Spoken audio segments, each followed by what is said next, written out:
Hello YouTube, I'm back, and if I seem tired in this review, it's because I just came back from a kayaking race that was 8 kilometers in length, so excuse me if I do seem a bit tired in this review, but anyway, here's a review of The World's End, the last edition, or supposedly last edition, in the Nick Frost, Simon Pegg, and Edgar Wright trilogy, or the Cornetto trilogy, as many people like to call it.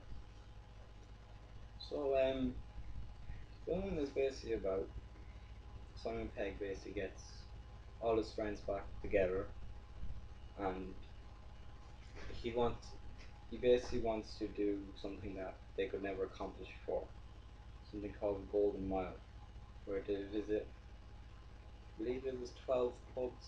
Correct me if I'm wrong.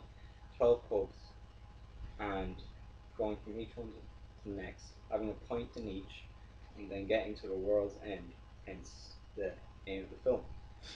And basically, 20 years ago, they couldn't get that far because they were so young, but now, since they're all aging 40 now, we're going to try and do it again.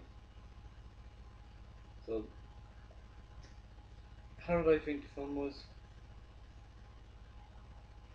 Pretty hilarious. I was actually surprised this was actually very funny. I, I really did enjoy Shaun of the Dead. Hot Fuzz wasn't as funny, but it still was a good time.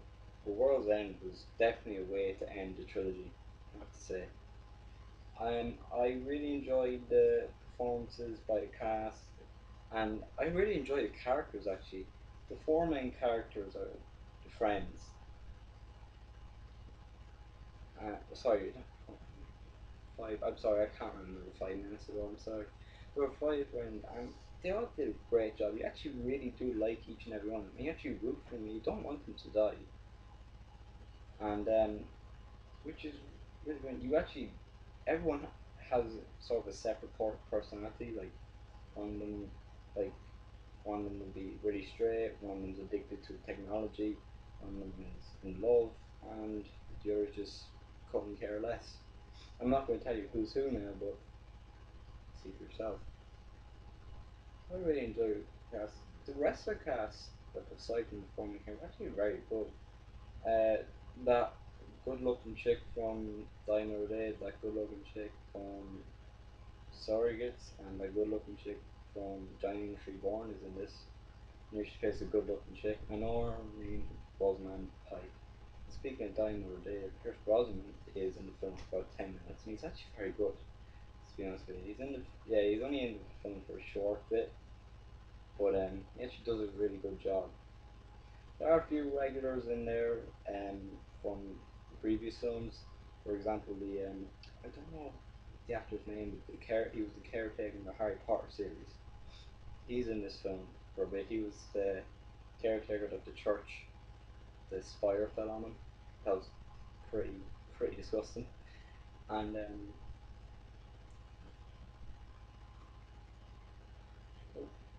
the rest of the cast did a pretty good job, even though they don't have much to work with. And this actually, the action scenes were very well choreographed, I have to say. I was surprised that there actually are some very good action scenes in this film. And like I said before, the characters are very well developed, and you do root for them. Unlike most films in this genre, where they're all killed off all the time. Spoilers. Well, they're not really, but you'd see if you saw the film. And is the film perfect? No. Like, let's just say there are like sometimes a lot of jokes are repeated in the film. You know what I mean? And so like one character will say it, and another character will say it. Just because another character says it again doesn't mean it's funny. It was funny the first time, but you just don't keep repeating the same joke over and over again. But I'm not going to try and talk too much about it because the film only came out there last night, and I saw it with a couple of friends, and we really enjoyed it.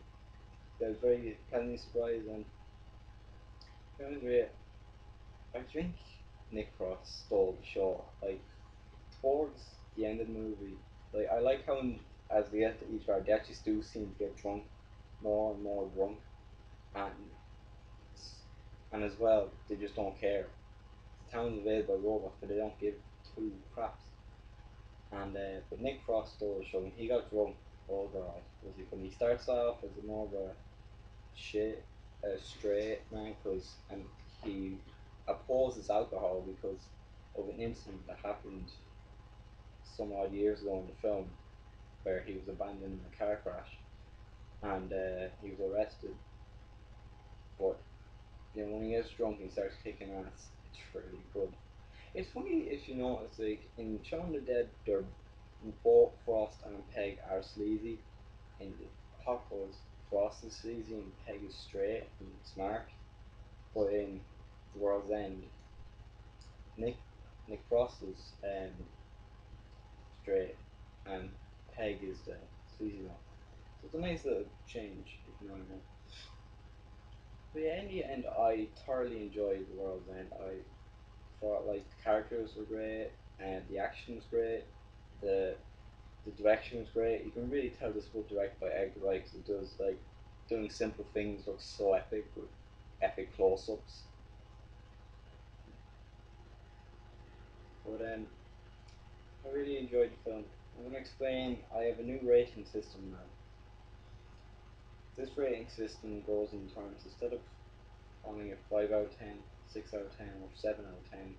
I'm going to go with saying degrees, as in a thumbs up is 90 degrees, so that would be the equivalent of a 10 out of 10. 80 degrees would be the equivalent of a 9 out of 10, and so on and so on. It may take a little while to get used to, but I just wanted to come up with a new rating system. So I will give The World's End a 70 degrees. Definitely check it out. If you're not a hardcore fan of Simon Pegg and Nick Frost, definitely give it a rental if you're in for a good time. But I definitely recommend you go out and see it. If you enjoyed the last two films, you'd definitely love this film. And I hope to come back soon with either films or another movie review. See you too.